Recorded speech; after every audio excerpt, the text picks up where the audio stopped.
Hi there, I'm John from CNCKing.com, and today we're going to talk about custom plywood signage.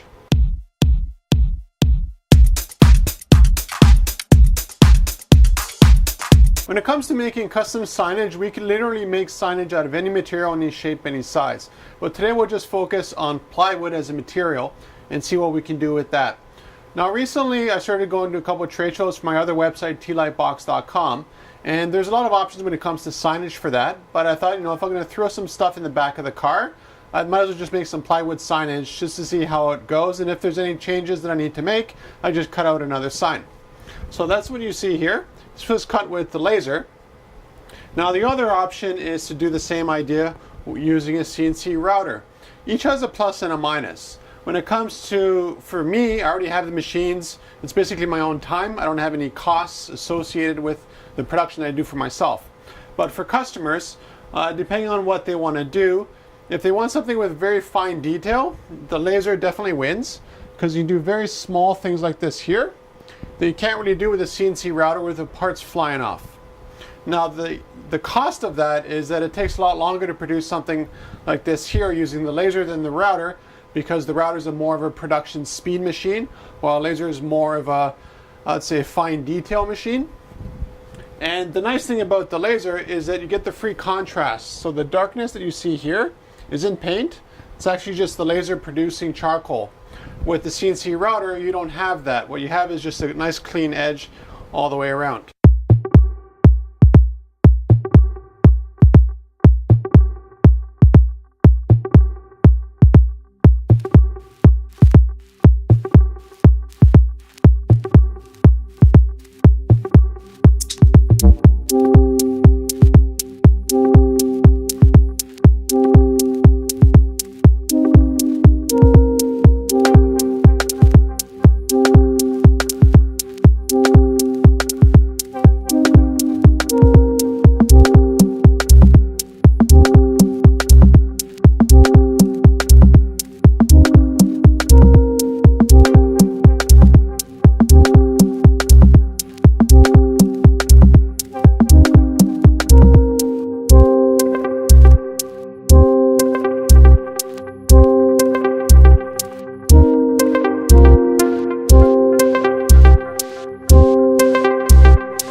When it comes to design elements that you can have for your custom plywood sign, they're literally endless. What you do have to keep in mind is it's a lot easier to assemble it if you're using a stencil font and a stencil sort of frame of mind.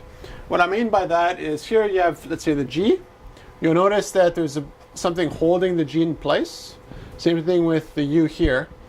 And you might say, well, why don't you just unify them all? And I could have, but if you look at the A here, this inside part needs to hold somewhere. This P needs to hold in somewhere. So that's why it's just easier to use a stencil font throughout the whole sign. If you're going to do it with the router or the laser, there's no difference. Now when it comes to the design elements, again, you want something to support it. So this is a T-Light box, and you can see I did a rough, actually this is from a 3D model that I made, and then I converted to black and white, and then I made a stencil out of it. But you can see here that a lot of the elements are held with one another.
So essentially speaking, anything that I could do with the laser, I could do with the router and vice versa, with a few little modifications to the design.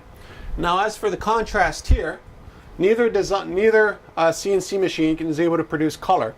So this here is actually just a sheet of MDF on the back that I just spray painted a color.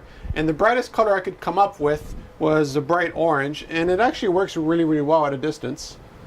Like you can read that from really far away, which is good for the trade show because I wanted people to see my booth from far away and know exactly what I was doing, even though when they came to the booth they didn't know what I was doing anyways.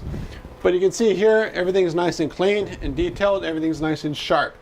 Now one of the drawbacks of the router is that you're using a round bit to cut out stuff.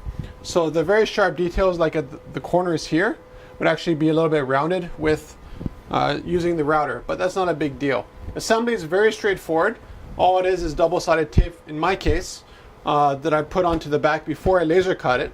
And then after that, I just stick it together and I was done with it. I didn't have any glue to worry about. I didn't have to worry about stuff drying out over 24 hours or that kind of stuff. I just stuck it and went right to the trade show.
The nice thing about plywood signage is that it's very resilient. It's very strong.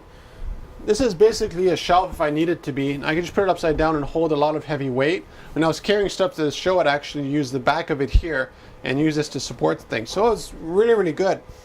Some of the shows were actually outside, and in North America right now it's winter time, so it's nice and cold. And this would actually act like a nice wall because I'd put it along the bottom of my table, and the wind would come and it'd be blocked off by this stuff here. So, you know, there's a lot of advantage to using plywood. Other design options or other material options would have been something out of stainless steel, which I've done. I showed it in another video. Another option would have been to use Corian. I could have used just regular MDF. I could have used literally any material I wanted to.